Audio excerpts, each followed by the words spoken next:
Hello guys, welcome back to our mini vlog. Ako si Shrek. Ako muna mag-voiceover para sa inyong Disney Princess Ali. So ngayon pupunta nga pala kami ng Caba, no? So nagtinda nga muna siya habang inihintay niya ako ngayong araw. At nang masundo ko na nga siya ay dumiretso na kami ng Cabanatuan. So ayan, broom broom, skirt skirt. At nang sa kalagitnaan kami ng biyahe ay napagdesisyonan ko munang uminom ng buko dahil medyo malayo-layo pa kami. So fast forward guys, isa si nanay sa pinakamasarap gumawa ng buko dito sa Balok, kaya naman binabalik-balikan namin siya. Sarap. At nang matapos na kami magbuko Diyos ay pinahanginan ko muna yung motor at saka sinuot sa inyong Disney Princess ng kanyang mahiwagang helmet sabay kiss. Tamis. So fast forward guys, nagpatuloy na kami ulit sa biyahe at nag-decide kami alin sa apat ang uunahin naming puntahan. Ang choices namin ay SNR, Mega Center, Pacific or SM. Pero nang madaanan namin ng SNR ay napagdesisyonan namin sa SM muna since malamig at maraming malilibutan. After nga naming makarating sa SM, nagpark na kami agad sa parking area and umakyat na kami agad sa loob para makapag-ikot-ikot. Unang akyat pa nga lang namin guys ay nakita agad namin ang mga bag na kinababaliwan ng inyong Disney Princess kaya naman tinakpan ko ang mata niya. Kung pwede nga lang tusukin char. Inuna nga namin puntahan ng National Bookstore at titingin daw siya ng ballpen pero bago yun nakipag-away muna siya para lang sabihin na mas maganda daw yung ballpen niya kaysa sa akin.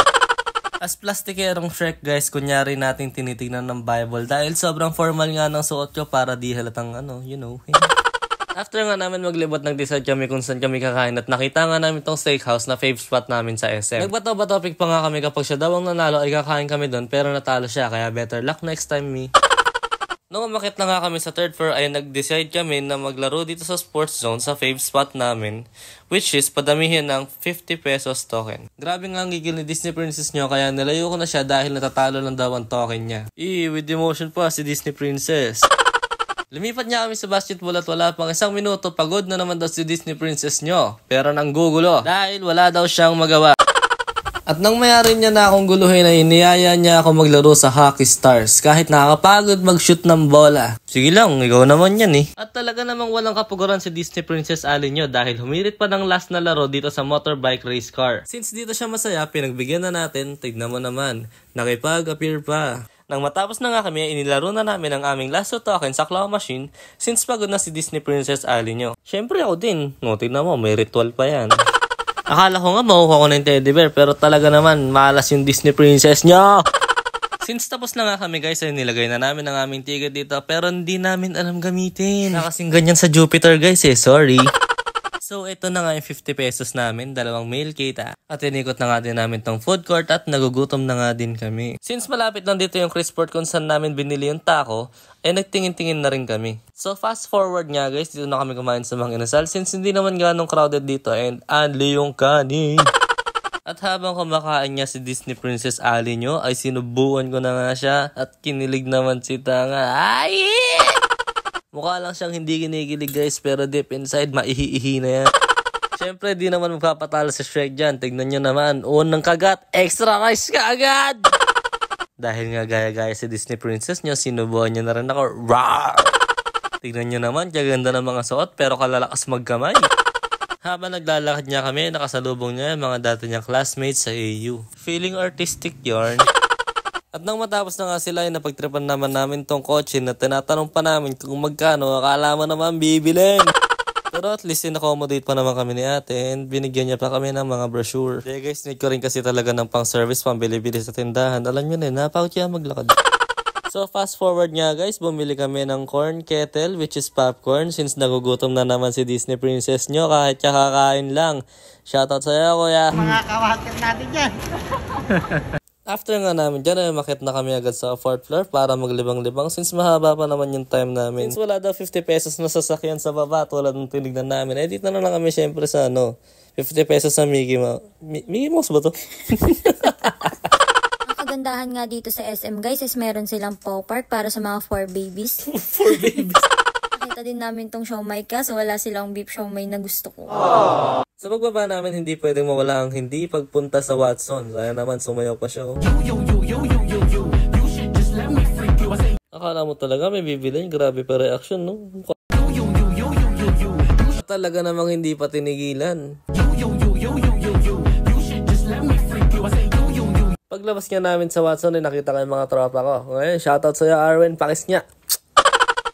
Pagkayari nga sa SM ay nag-travel na kami agad papunta ng SNR. Then yan, sumakay na nga kami sa escalator na walang hagdan. Siguro tawag dyan calculator. Siyempre, onting lambing kay Mrs. Kaso kinat niya yung video message. After nga niya tinignan ko yung mga bola dito kahit di naman ako nagbabasketball. Hey, Jordan Poole. Ito, kanina pa ako tinitignan nito, nakakalalaki na eh. So eto nga, tinitignan pa lang namin yung price tsaka yung quality. Tapos muntik naman masira ni Mrs. sa unang bukas, kaya naman natawa na lang din kami. Ang likot-likot mo. So tumingin niya ako ng tumbler na bibilin. Pero syempre, quality check muna. Tignan niyo kung pwedeng ihampas kay Mrs. Like, So nag-away nga kami dyan at tinitingnan namin kung ano mas maganda kahit wala naman kami bibili ni isa. So napadaan niya kami dito sa apartment ng pusa at tinignan ko kung quality kasi may mga pusa din kami at bagay na bagay ito sa aso namin. So after nga namin, nagtingin kami na makakain for our midnight snack. Syempre ayan, isa yan nachos, di pwede yan mawala. Kumuha nga rin ako ng cheese curls na malalaki. Tapos here naman sa mga almonds, nagtingin kami ng chocolate. After mo kumain ng maalat, susundan mo ng matamis. Hindi, ang purpose talaga ng pagbili ko ng wine is pag may mga import ako na clients, ganun, like may meeting kami, may pangaharap naman ako sa kanila. Wow, business owner yarn. Pero kalaunan nga guys, binalik niya rin yung wine na kinuha niya dahil wala naman talaga kaming pambili. Siyempre, joke lang yun, for the clout lang. Nang patayin ko nga yung video, ay babalibagin ako ng kung ano man to. Tignan nyo naman, no? After nga nun ay nag-decide na kaming kumain dito, pero super dami nilang foods. Ang naisip lang namin kainin ay ice cream. Ewan ko ba, sa dami ng ice cream na natikman ko, sa SNR lang talaga ako balik ng balik dahil sobrang sarap ng ice cream nila. Tignan nyo naman, happy kiddo! Super saya ng puso ko dyan guys, kita nyo naman. At hanggang SNR nga guys, ay nagsusubuan kaming dalawa. Tignan nyo naman, hinipan niya pa, pero malamig. Huy, kala mo talaga! At nang pauwi na nga kami, sinuot niya na yung helmet, pero hindi mawawala ang kiss. And after that, umuwi na kami ng Muñoz dahil hapon na rin naman neto guys. Also, dumaan kami dito sa 7-Eleven para bumili ng tubig dahil uhaw na kami. Pero nandito kami sa palaisdaan uminom ng tubig. Huy, charot! Fast forward guys, nagtingin lang naman kami ng mga isda dyan. And tapos na ang aming vlog. Bye!